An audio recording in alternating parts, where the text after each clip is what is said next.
what a year, Kevin. It's been a really long 2021, but I'm ready for 2022. Let's do it. Like it's been a long year, We're, and we're, and oh, I'm at the time of this ready. recording, we are 8 days in. I should What? know. We are 8 days into 2021. You're kidding me. we packed we Nope. packed a whole year's worth into 8 days, Kevin. I can't believe it. Listen, and bear in mind, like, I know we tend to not take political stances on Trailer Hitch. Uh, we try to, but yeah, I mean, like, if you're storming the Capitol, fuck you. I think is the only reasonable thing to say here. Yeah, if you're plotting, treason, light treason, let's say, we're not for it. Yeah. I don't think that that's too hard line a stance to Yeah. take. For some, it is, Kevin. Fair enough, fair enough. But that said, I do kind of have to push back on you here, man, because listen, we're only 8 days in, and yeah, don't get me wrong, what happened on January 6th is terrible. It's fucking awful. But that said, when you're writing off the entire year, man, we went through a January 6th every 2 fucking weeks in 2020, okay? Like, you're used to this at this point. And so, I don't know, I'm not willing to completely write off the year, because again, like this is this just feels like 2020. Like this is par for the course. Now if this only happens once every 4 months, I'm considering 2021 a win. Like 2020 was that traumatic Yeah. where it's like, As long as people only try to overthrow the government once every 4 months, I'll be fine. But you know what we can focus on is that some great movie trailers came out in these 2 crazy years. Am I right? what can we control? And that's our opinion on trailers. Well, actually, speaking of how we're going to view this time, we actually have a lockdown theme episode. Now, when the lockdown officially happened back in March of 2020, the first thing I thought in the context of movies and what was to come is, oh my God, we are going to get like 18 romantic comedies where it's like, we had a one night stand, then all of a sudden we were locked down, now we're stuck together. And now we're starting to get some of that sort of vibe with the trailers I that are would, coming. I would, Nothing that specific, I would but agree with you, but at least we're starting off creative with what to do with that situation. And people don't know what we're talking about yet. We'll get there. But it's not the romantic comedies that Kevin foresaw, but it's close. I feel we'll get there. Those will be stragglers that come through the party later. Justin Timberlake and Mila Kunis are just waiting by their phone right now. Yeah. When is that call coming through? We were too busy having a meet cute, and we showed up a little fashionably late, but we're here. We're romantic comedies set during the pandemic. Right. But yeah, you're completely right, man. These are a bit more creative because we do have Malcolm and Marie, which is not explicitly a lockdown themed romantic drama, but it is a romantic drama between two people, a couple, and it's completely confined within the context of their house. I would say in spirit, it feels like a lockdown, like quarantine movie, even though they don't come out and say that. Yeah, it feels that way in spirit. So definitely. And well, if you don't want something in spirit but want something literal, we have Locked Down, which is a movie set during the 2020 pandemic where a couple decide, fuck it, we're going to steal some jewels.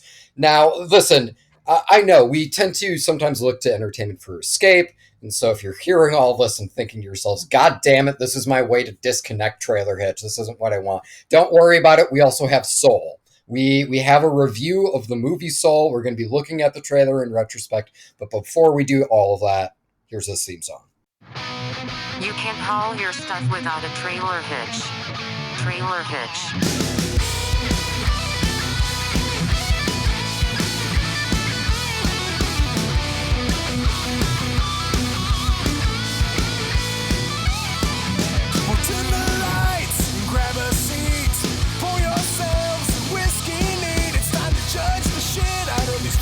Releases by the movie trailers. We're trailer hits. This movie might totally suck, but the whiskey sure is going down fine. Yeah, we're trailer hits.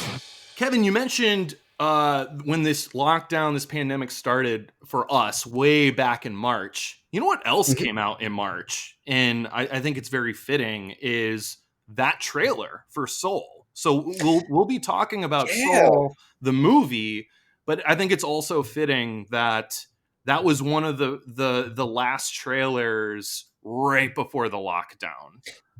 Now that I'm thinking about it, yeah, man, I'm pretty sure that was one of the last trailers we talked about, where we were actually still recording together. Yeah, in person. That's right. Long time ago.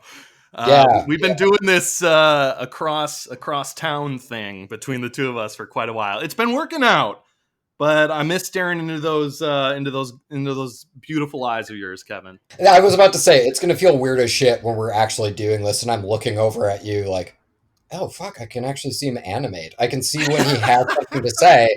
I can take the visual cue and then not talk over him. Who am I? I'm going to talk over you anyway. You're right. Anyway, hi. We do that a lot, don't we? Anyway, hi. I cut you off because that's the thing. Anyway, hi. Oh, gosh, shit, we're doing it again. Hi, welcome to Trailer Hitch. I'm Kevin. Hi, welcome to Trailer Hitch. I'm James. This is a movie review. No, it's not a movie review thing. It's a movie trailer thing. It's our first episode of the year. It's a movie trailer review. We just lived through a coup. Give us a little break here. I feel like that's worth a few verbal gaffes.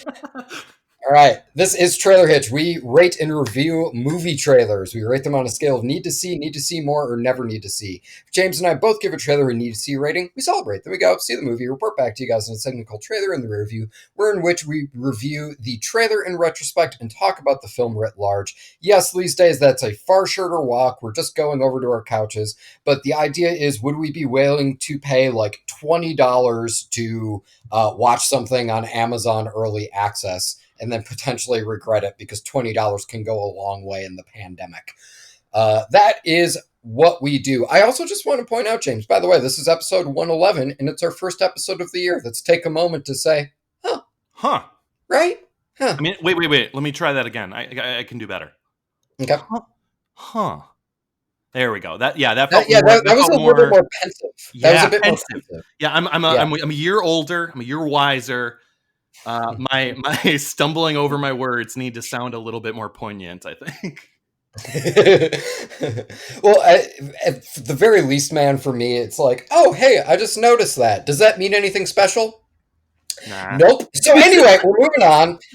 Before we get to our locked down trailers, there was something that did drop in 2020 that we did want to bring up and mention. It was basically the last trailer that made some noise before we headed into 2021. Bright-eyed and bushy-tailed. Just kidding, we were all fucking exhausted. Before that happened, there was a trailer for Coming to America. Now, we have a lot to get through with this episode. We got a couple of trailers. We have a full review to do. So we are going to truncate this in our segment called Courtesy Honk. Now, Courtesy Honk is when James and I don't necessarily have enough thoughts for a full review, or maybe we have a jam-packed episode, but we still wanted to give a trailer its just desserts. We give a little courtesy honk. We give a little tap on the horn, maybe a little wave as it passes by, or maybe a middle finger, depends on how we feel about the trailer. That is what we're doing for Coming to America. James. Yeah. What you got to say about it? No middle finger from me for this one. I'm going to be honest with people. Coming to America, the original, is one of my favorite comedies. I grew up watching that on Comedy Central. And it's actually pretty timely. Like, the trailer came out a while ago, but just today, as of recording, they've announced that it's going to be a PG-13 movie. What? Which a lot of people are having issue with because the original was rated R. And I think normally I might feel that strongly also, but I grew up watching the PG-13 version that was on Comedy Central anyway.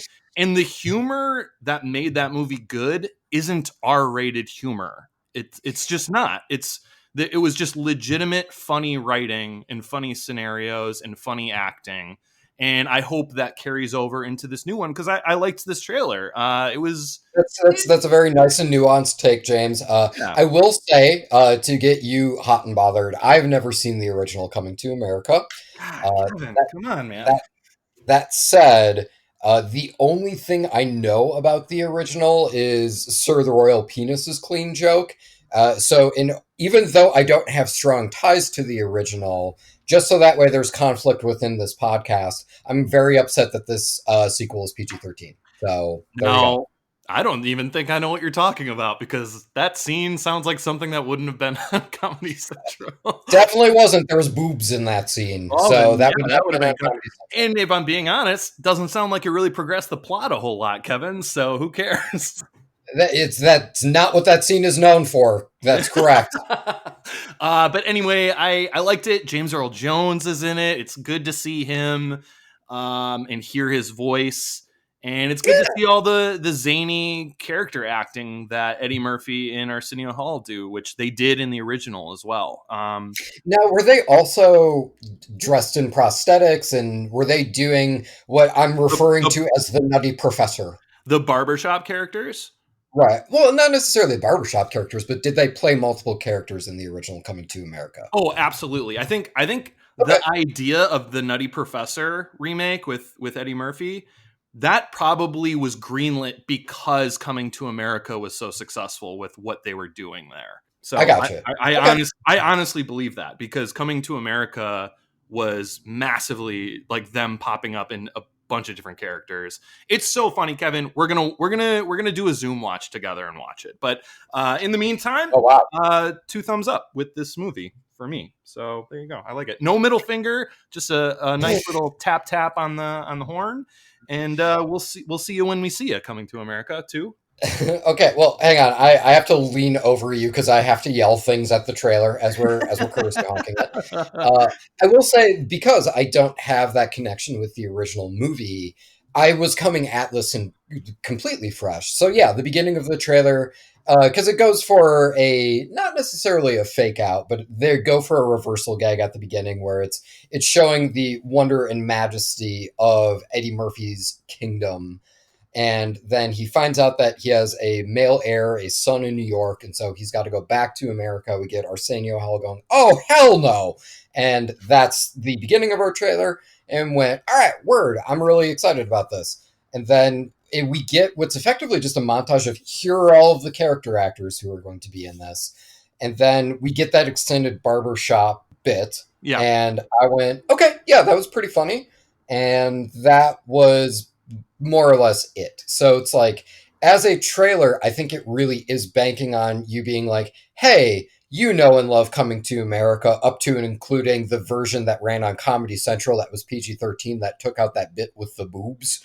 And that's really what it's hoping for. As someone who doesn't have that connection, I walked away thinking, yeah, okay, this trailer was fine. You know, that's totally fair. I think, if we had the time to like really dive into this wouldn't even have been a main drag anyway. I think this would have landed in our teaser trailer showroom. Probably, yeah. Yeah, it very much feels like a teaser. Yeah. But I just wanted to say Zamunda is the made-up country that they're from.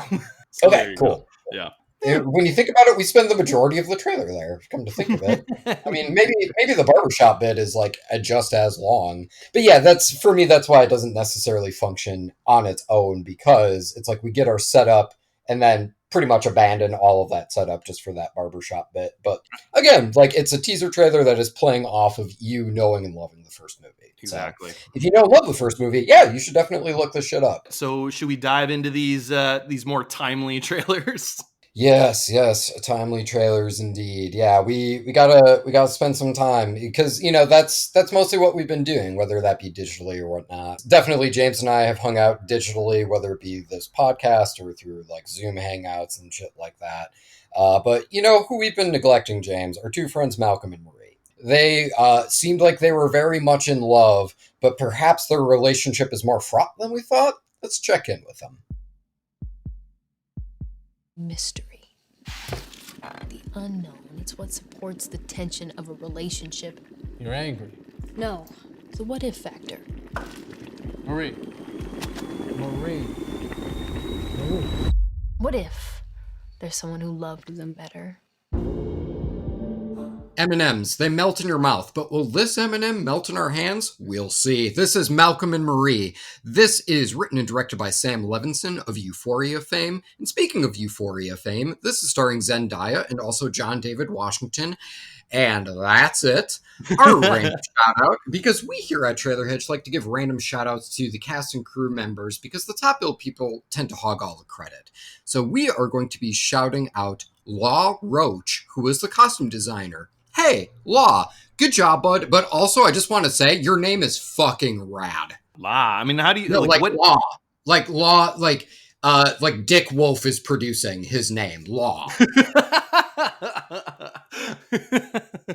Dun dun.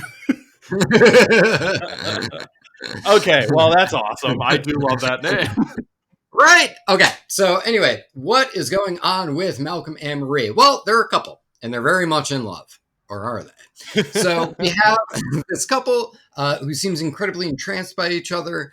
But Zendaya's character, she's like, you know what? I feel like I know everything there is to know about you. And now I'm starting to question if there's someone who would love you more than I love you. You can tell that there's a little bit of reticence, that the honeymoon phase of their relationship is over. And now they're kind of at this access point where, okay, we're past puppy dog.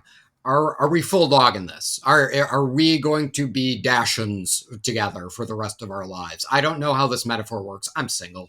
Anyway,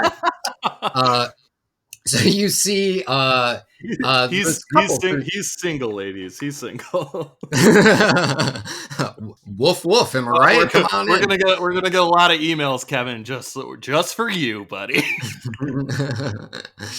Don't get me hot and dogs get hot and bothered. Look, we're getting away from Malcolm and Marie, and we got to get back to these two because it doesn't seem like things are going necessarily great. There's a lot of passive aggressive pasta making within this trailer. It's in black and white. When they are sitting in front of mirrors, the mirrors are sort of jagged, so even though they are reflecting off of each other, they're separate.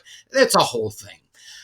Now, that is the basic plot and premise of this. So yes, it is. It's a very, very simple story. It's basically looking like it is an actor showcase primarily for Zendaya and for John David Washington. Now, John David Washington, as moviegoers, we have seen a couple of times now. We have seen him in Black Klansman.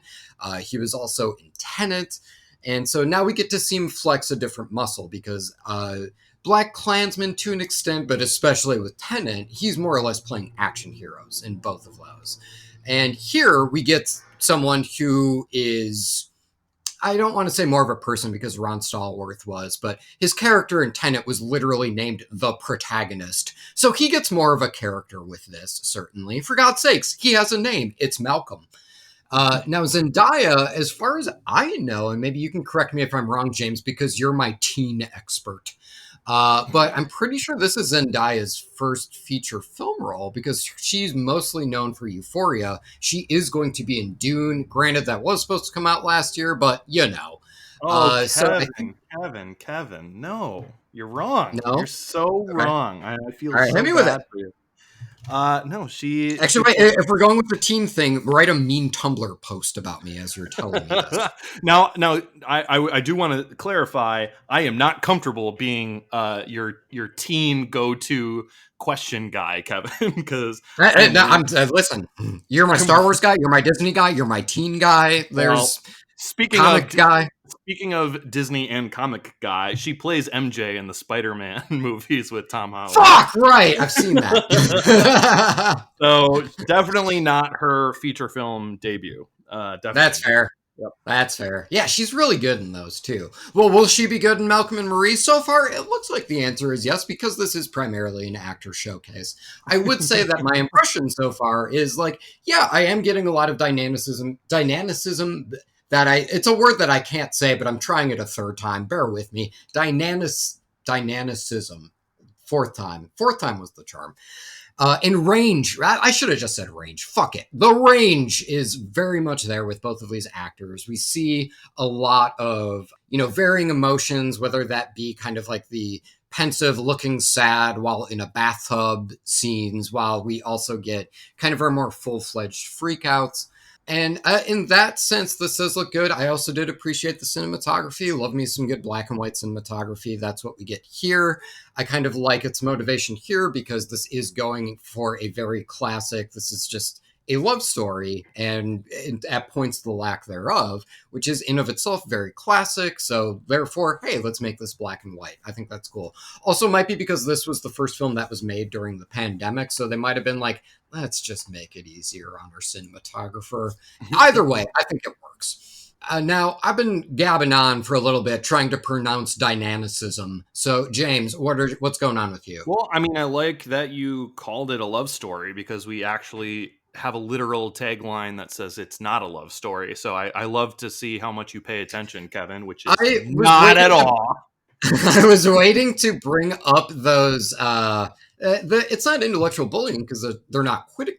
No. It's a tagline. It's a tagline. Yeah, I was waiting to bring those up because those are in my criticisms folder. But I'll let you keep going. I also filed that under criticism, and not because it's not a bad tagline in my opinion. I like the tagline. The reason it's there is because that is literally the tagline for 500 Days of Summer. And it's like, shut the fuck up, really? It is literally just stolen from that. Like, it's from the trailers. It's from the movie itself. Like, that narrator guy basically says, this is not a love story. It's a story about love. But that's a distinction. That's word for word. Word for word what's in the trailer. Yeah. So I saw that and I'm like, I've heard that tagline before. That is not a unique tagline to this story. It fits what I'm seeing, but that doesn't make the tagline creative. It's 500 Days of Summer tagline. So I was kind of like, I'm knocking at points for that because that's fair. Feels like a straight up stolen tagline. I am curious, Kevin, since we are on the topic of that. I'll spitball it to you. Like, why is that in the negative column for you as well? It's one of those things where I think it's a little bit too broad given what we've seen. Just because I think what makes movies like this interesting and makes it worth seeking out for me is the intimacy of those stories.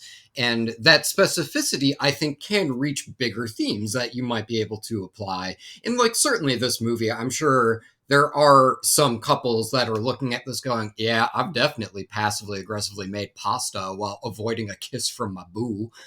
Maybe there are specific things that people can latch onto here. But that said, I think movies like this and stories like this benefit from that specificity. And that tagline is so broad that it didn't necessarily feel earned to me here, especially based on what I saw from the trailer. That's fair. And you know what?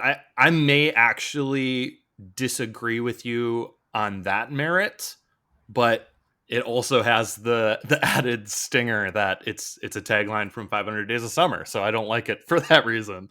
I actually thought it was a pretty apt tagline for what I saw. What did I see? I saw really, really interesting visual storytelling. And you mentioned the mirror, the reflection, the cooking the pasta. And that's visual and audio, because we get the audio cue of water boiling, slowly coming to a boil and increasing in volume as the trailer is like, oh, this is not like a pretty picture of a romance, of a relationship. There's more to it than that, and things are coming to a boil. And I liked all that a lot, and it's beautifully shot. It looks beautifully acted, and I was into it. It didn't surprise me at all. Like you called out the costume designer, right, Kevin? That was our shout out. Law Roach, you're goddamn right. Yeah, and I want to say, in addition to having a boss fucking name, I think the wardrobe is going to be extremely important in this movie, because it looks like there's like 3 sets of stages as to where this wardrobe is. And it's robe, it's evening attire, like a fancy attire going out to a club or something, or a dinner. Yes. And then it's like basically underwear or just like home after all that kind of stuff. Or presumably when she's in the tub, nudity as well. With sure, fine, that's fine. Which that's not me being like wow boobs. That's not what I'm saying. But like that is because I think that is a very good observation to make, James. Because yes, I mean like especially looking in the context of like we're going from puppy dog phase and now we're kind of we are literally stripping that away and we're getting to the core of these two as a couple and as they're figuring out whether or not they want to stay together. I think that is incredibly important. And what I like about it too is because we as trailer professionals we don't like to watch a trailer and feel like we know the whole story and the progression of how all this footage plays into the overall movie. And with this, it would be tricky, especially if this all takes place in one night or one day, and you have this wardrobe that's evolving. I like how I don't exactly know where each wardrobe goes in terms of like the act structure of the movie. It's like, does it start with the robe and then go to the evening attire? Or does it start with the evening attire, they get back home, and then things progress down from there? Or does it start with the underwear and it goes more to, no, we're going to get dressed up, we're going to put on this facade, and then we're going to come back and hash it out. Like it could go so many ways, and that is just brilliant visual storytelling through wardrobe, I think. You rule. Yeah, no, and I think that is them maximalizing what you can do visually within a confined space, because it is a fairly large house, looks very sleek and very modern, but they are finding ways to convey a lot visually, just through very simple means, and I do definitely applaud and commend that. Where are we thinking for this? Where are you at right now? Need to see more, never need to see. I'm very torn. The tagline really brings it down for me, because I'm just like, I mean, I don't know, maybe it's because I love the movie and the trailer for 500 Days of Summer so much that stuck with me, but that really like knocks it down like a lot of pegs. It's on the verge of being need to see more and need to see it, because I did really love this trailer. I think it just clears the bar for me. So I think this is a need to see it. I loved like everything I saw here except the tagline. This for me is a very, very high need to see more. Okay. I think that there is a lot of good to be had within this trailer, and I definitely think it is a trailer worth watching. I also really like to root for smaller movies like this. But that said, I mean, like that tagline definitely kind of took me out of it, maybe for different reasons than you, but that tagline did kind of stick out like a sore thumb for me. Appreciate what's going on visually. The mirror thing in particular, I was like, this is something I see in a lot of movies, like, but at the same time, I'm trying to give it credit because, there really isn't a lot you can do within that confined of space. Definitely think that what's going on with the wardrobe is a bit more interesting. But you know what? Very good effort. I for the first trailer to come out that is very specifically about being locked down, I'm definitely impressed with this. I don't think I personally would ever knock something like cinematography wise for being quote unquote derivative. If someone develops a technique or a shot that's just like super interesting, keep using it, man. It's good for a reason. And and maybe that's just the way I watch movies, is that I don't really recognize a type of shot that I've seen in other movies before and go, well, I've seen that before, so it's not as effective.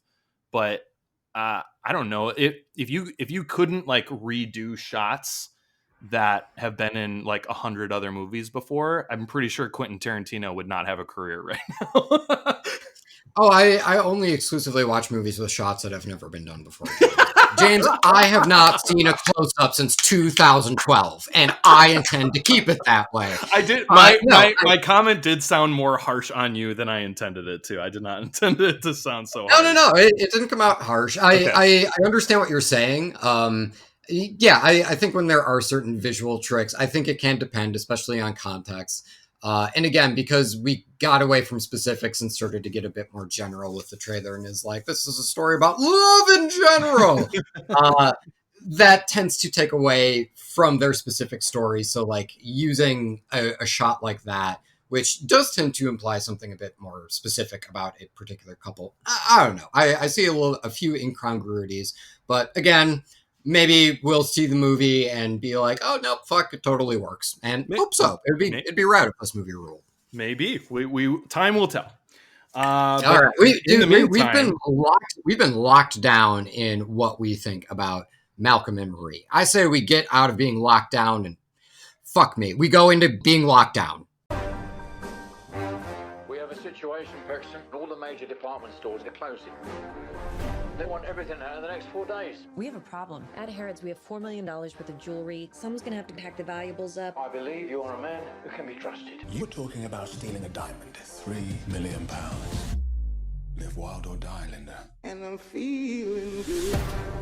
Can we get down with lockdown? We're here to find out. This is directed by Doug Liman, written by Stephen Knight.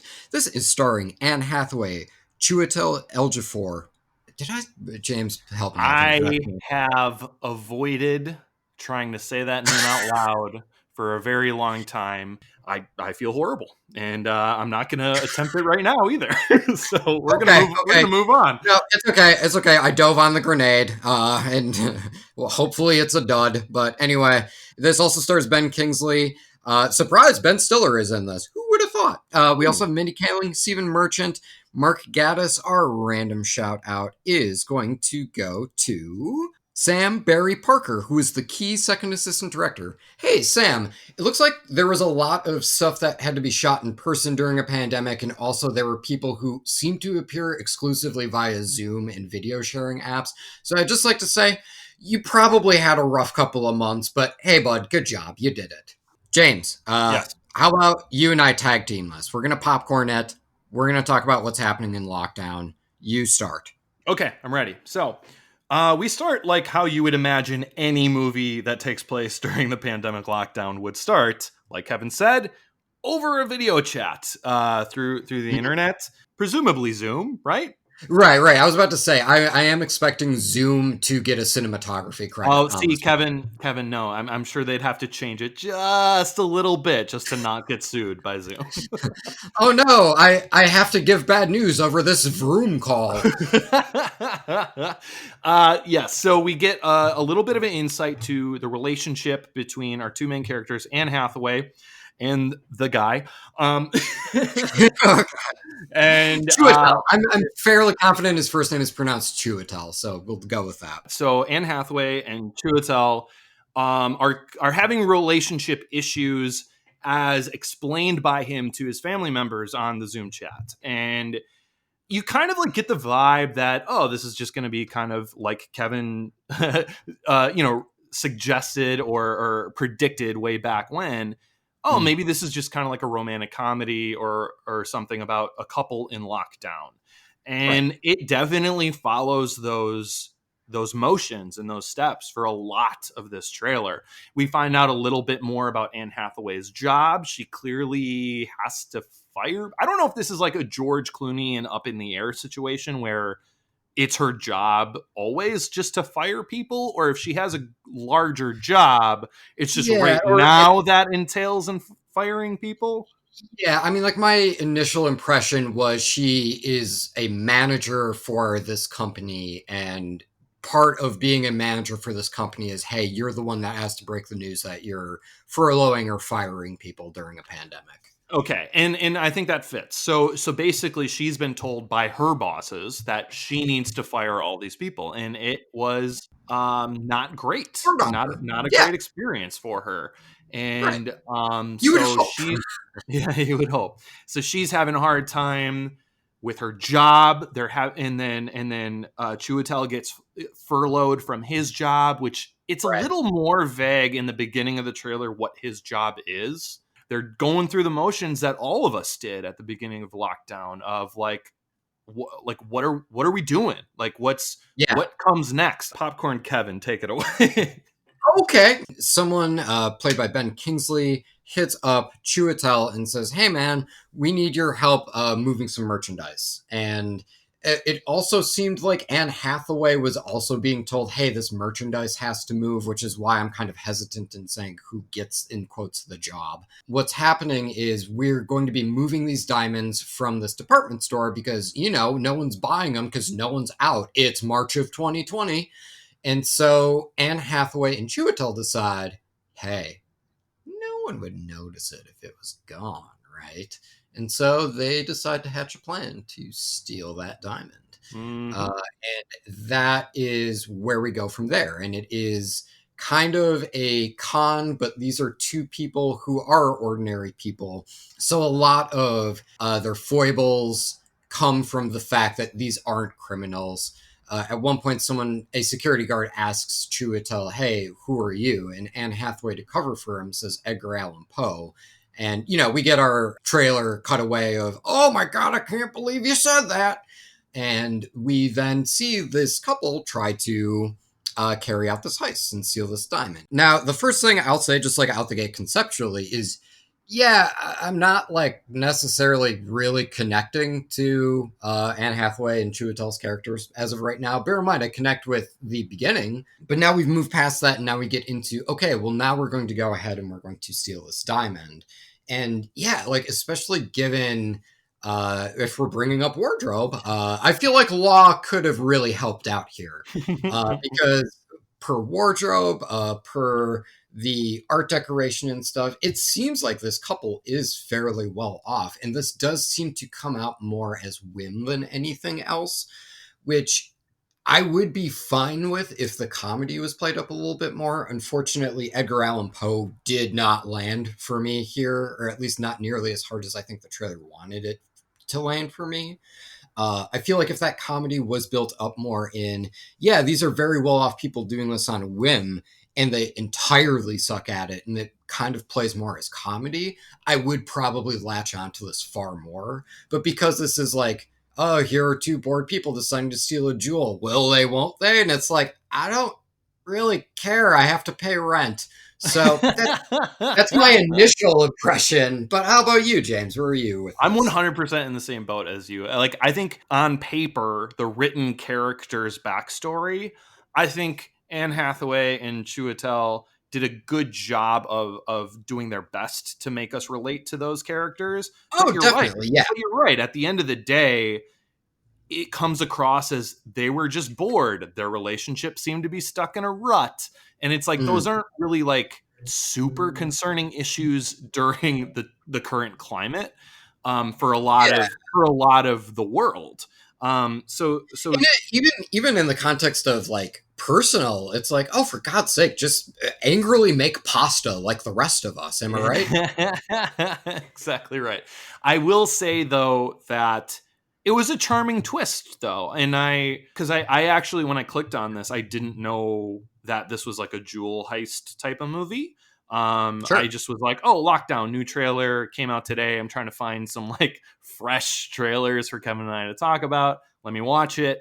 And that was like a really charming and fun twist that it's a jewel heist movie, not just a relationship story. But I also liked the chemistry between the two characters. And now the written comedy didn't quite land for me either, but I think they seem to play off each other well. From what the limited stuff we're given. Like there was a moment where they're both like, they decide to do this and they're like just staring at each other, like really close to each other. And you can tell like, oh shit, they're about to kiss. Go kiss, go. Like I'm rooting for you to kiss, go kiss. And the trailer cuts away before that, but you can feel the sexual tension between them. And the fact that the trailer set up that their relationship was in a rut, I thought that was kind of interesting. I think it's fine. I didn't really laugh at anything. I can tell it's supposed to be funny. I think the best thing I can say about it is that it's charming. Yeah, and I do agree that largely comes from the actors involved here. And I especially think it's cool for Chiwetel. And I just made it a point to look it up because I was like, I'm the same motherfucker who said Zendaya wasn't in a movie. And then James reminded me, I've seen 2 of her movies. I just looked it up. This does appear to be Chiwetel's first comedy of any kind. He's pretty predominantly been either in action films or dramas. And so it is really cool to see him get to flex that muscle. And you can tell that, like, yeah, he's having fun with it. And the fact that you were able to have fun with something during a pandemic, honestly, good for you. Like, that makes me happy for you. So yeah, in that sense, cool. I do give it points for ambition because, again, I feel like if what we got in the beginning of the trailer, if that was just our movie, I'd be like, oh, come on. But yeah, that twist in of itself, yeah, I do think that that's really interesting. And again, like, I think conceptually there are ways where that can work, whether that be, yeah, we're doing this because we're bored, and then we just see how wrong it goes because, yeah, you don't actually know what you're doing, and you're just doing this on a whim. I think could be really interesting. Or if it was like, yeah, we have to do this because this is our only way to survive right now. Also great. Like, whether you want to play for comedy or for drama, I definitely feel like there is a way to make that concept work. But at least the impression I'm getting off of this trailer is, yeah, it's just kind of like on a whim. And the jokes that are there, again, are like, here's a toilet paper joke, which, like, oh boy, we've moved on. And that's not necessarily the movie's fault. They probably, like, got this started, and back in April, they were like, this is a barn burner of a joke. And just because of how fast the news cycle has been moving, because all we can do is scroll right now. Yeah, there's really nothing you can do there, man. Sorry. Points for ambition, but at the same time, there wasn't really a ton in here that really perked me up. I do like Doug Liman as a director, and it definitely feels like this is kind of going for quirky Ocean's 11 as a vibe. That does seem like that could be an interesting vibe to hang with for like 90 minutes or a couple of hours. But would I pay $20 for it is the question. So, yeah, unless you got something else, man, I think I'm good to rate this. I'm ready to rate it. Let's do it.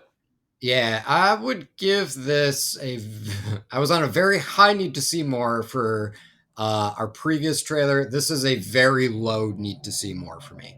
Okay. I mean, we're kind of in the same ballpark for both of these. While I found it charming and I like Anne Hathaway a lot, and Chiwetel is an amazing actor, this really didn't even clear the bar. It's a very high never need to see for me. Okay.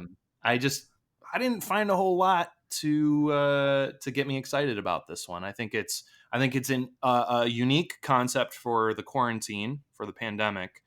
But it kind of spent a lot of the trailer not focused on the jewel heist part. So yeah, I think if it spent more time on that aspect, it would have, I don't know, maybe it would have stood out more to me.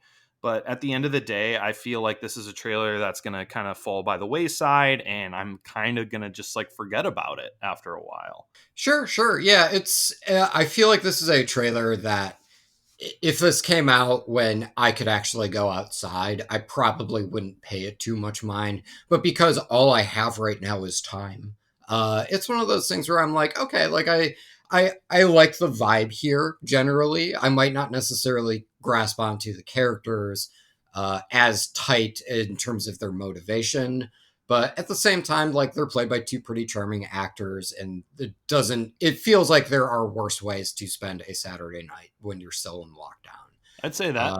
That's fair. Hey, it's time we flew the coop, right? It's time we fly the coop all the way up into the stratosphere where we happen to become ourselves as people. Because it's Soul. It's Pixar Soul. Oh, I see what you did there. Soul? I see what you did there. Yes, I do want to talk about Soul. Let's talk about Soul, Kevin. I did it! I got the gig! Must have been sudden for you. What? Oh my goodness! Help! I'm not done! Oh my goodness!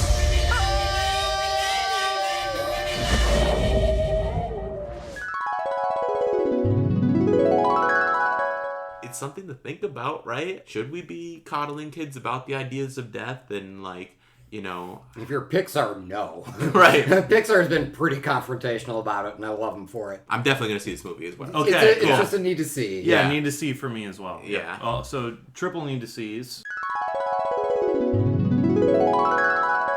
All right, James, it's time to find out if we're soul men. So let's take a look at this here trailer. Hit me with it, man. How did this look in retrospect, having seen the movie?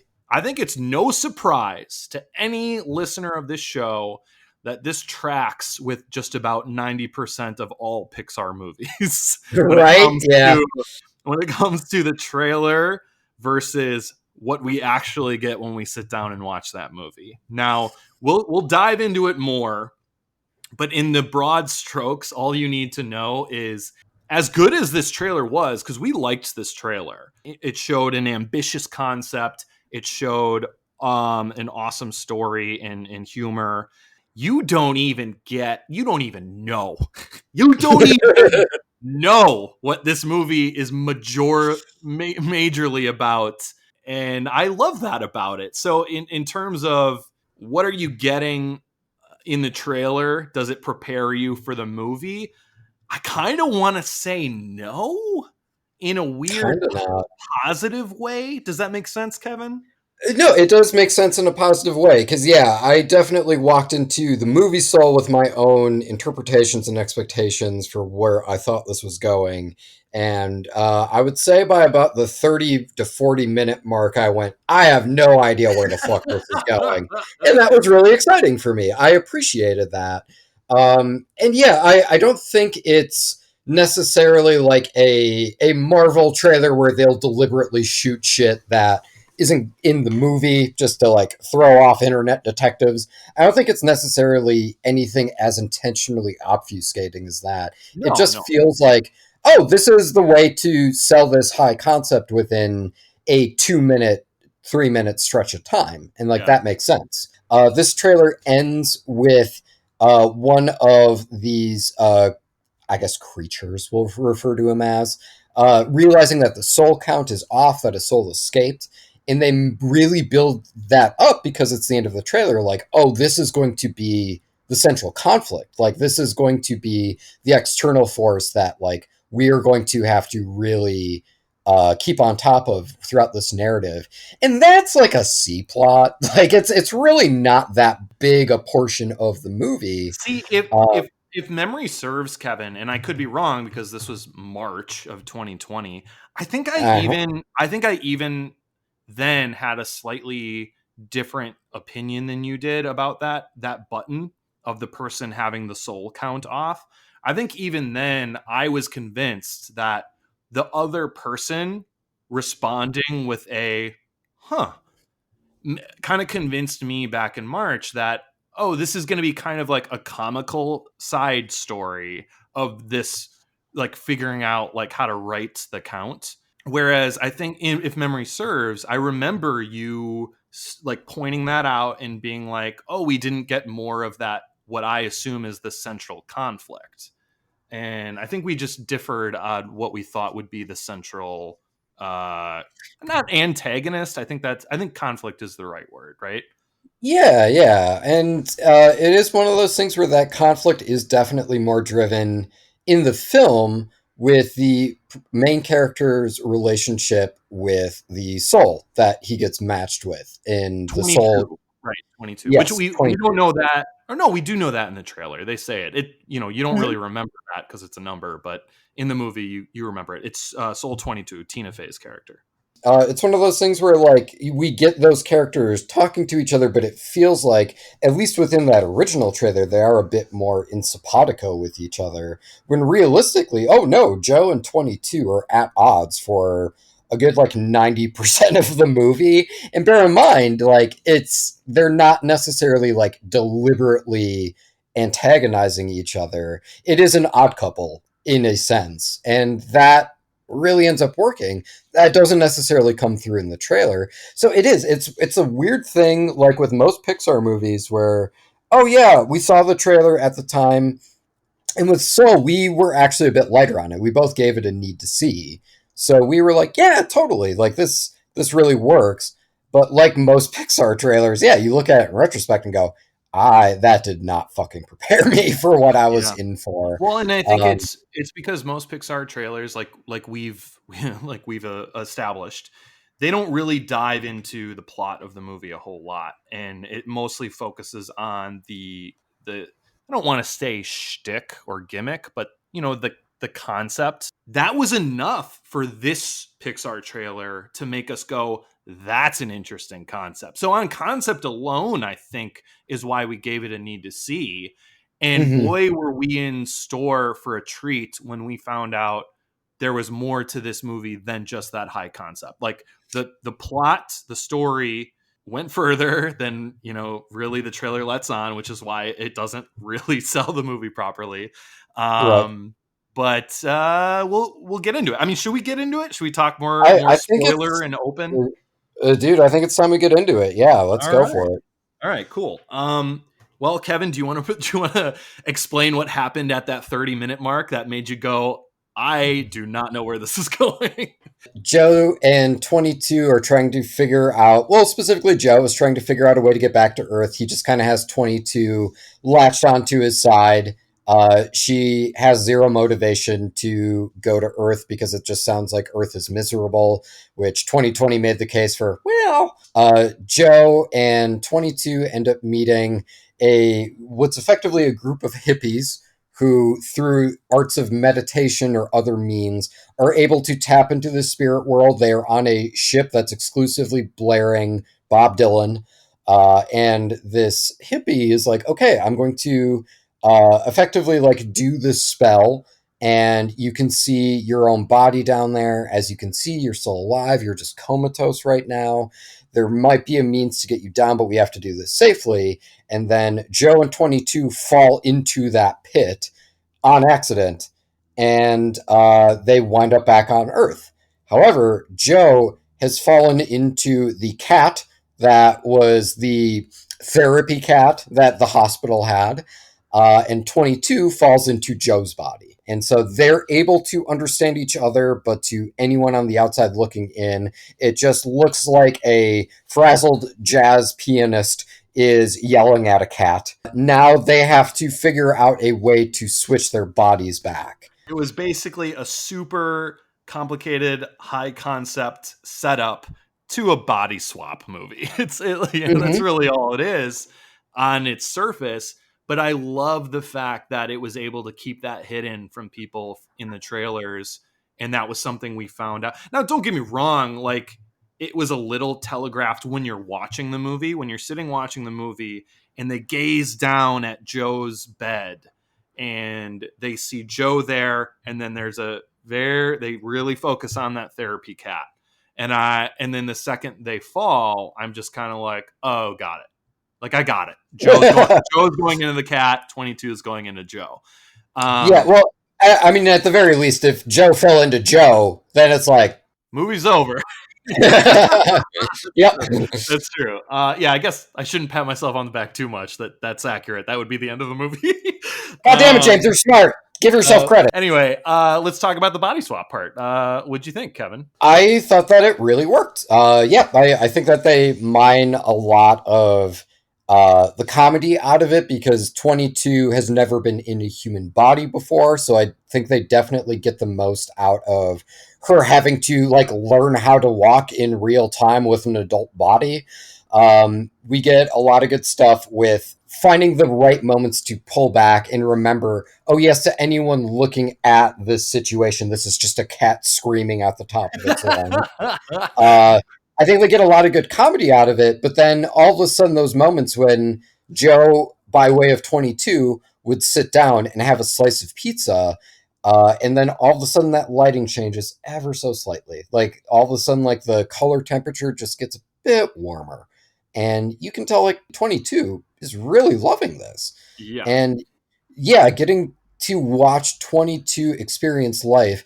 And it's so cool too. I love the scene when they're back at the apartment and the student who Joe is talking to at the beginning comes to quit. And then at 22 walks out and basically says, yeah, you're right. Everything sucks. I don't even know why you'd want to do this. But then that student still gets up and plays.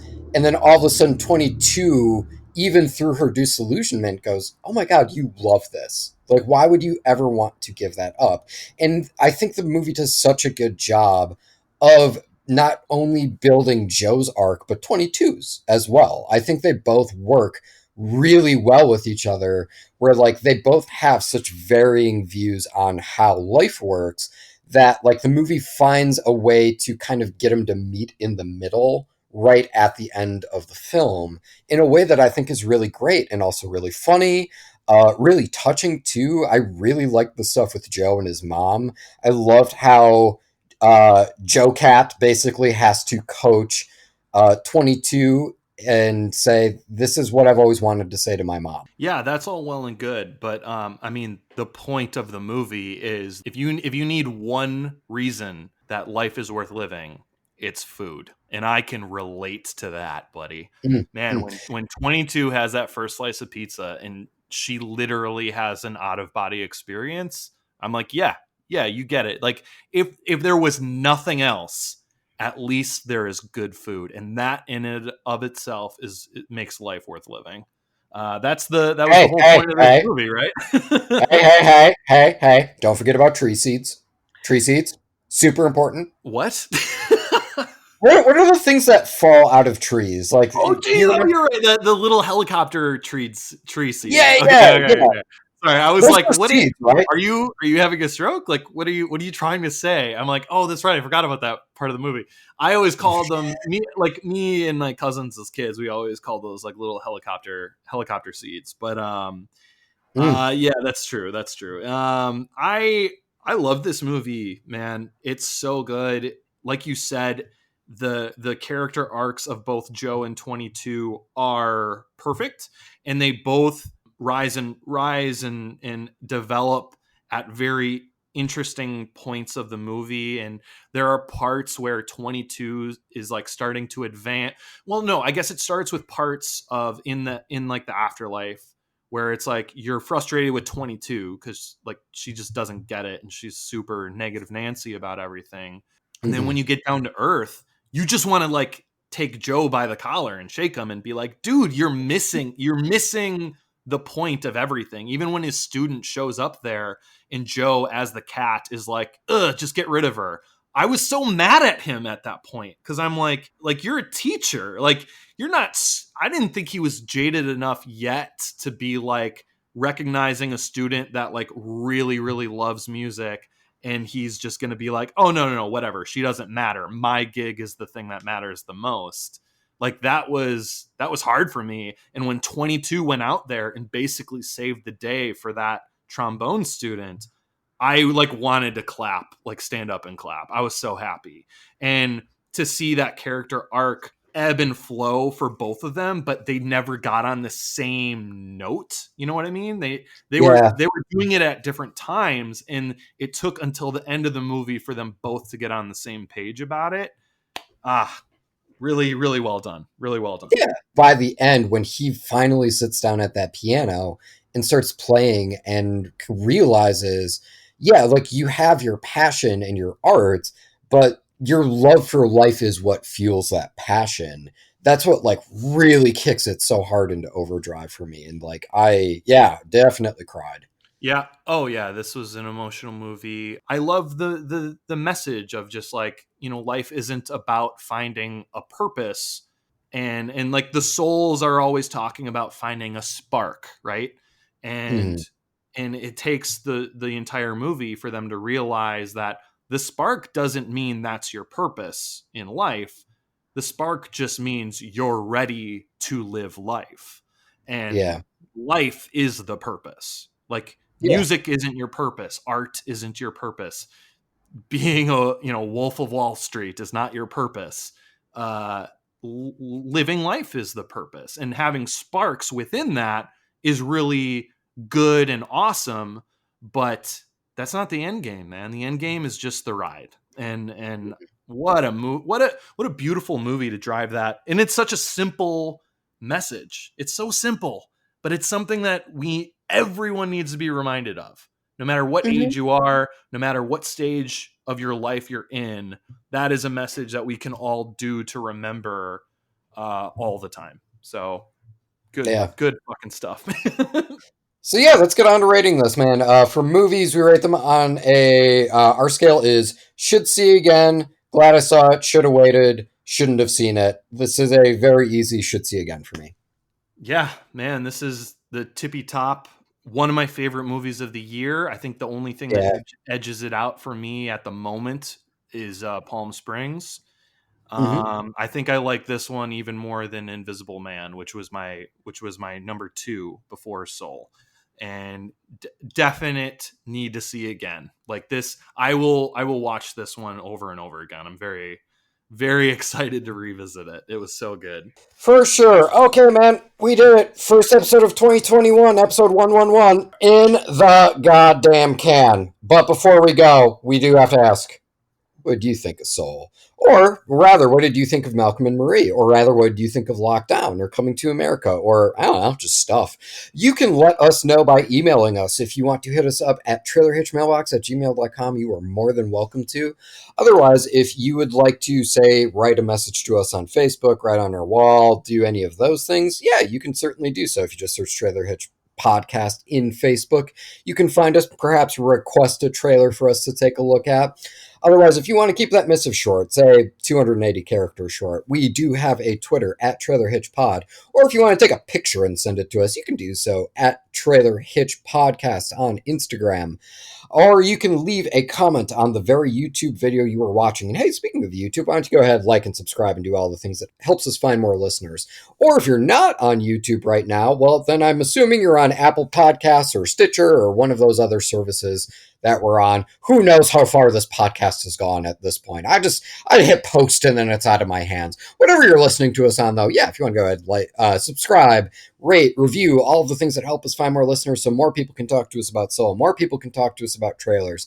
We would love to hear from you guys. Before we go, we would like to thank Danny Schmitz from Lost in a Name for the amazing intro that you hear at the top of every episode. We would like to thank Rachel Ashley for the amazing cover art that you see on our various social medias. You can find her work at Mighty Creations on Instagram. We would also like to thank Jenny Hawks, our Bad Movie and social media correspondent, for her sterling work week in and week out. And we would like to thank Casey Clowers for the amazing outro, which you will hear in just a moment. Unless, James, do you have anything to add? No, I don't think so. We're ready to take this year head on and to provide you guys with some movie and trailer entertainment, and I just want to keep it real with you guys, and I'm excited to do so. Okay, yeah, that's a very sweet missive. I will say, I guess if we want to start things off with omens, the first movie we reviewed in 2020 was Cats. The first movie we reviewed in 2021 is Soul. So, fuck, we're trying to do our part here. Let's see if it works. You can't mount holy sails without a sailor stitch, and you can't haul your stuff without a trailer hitch.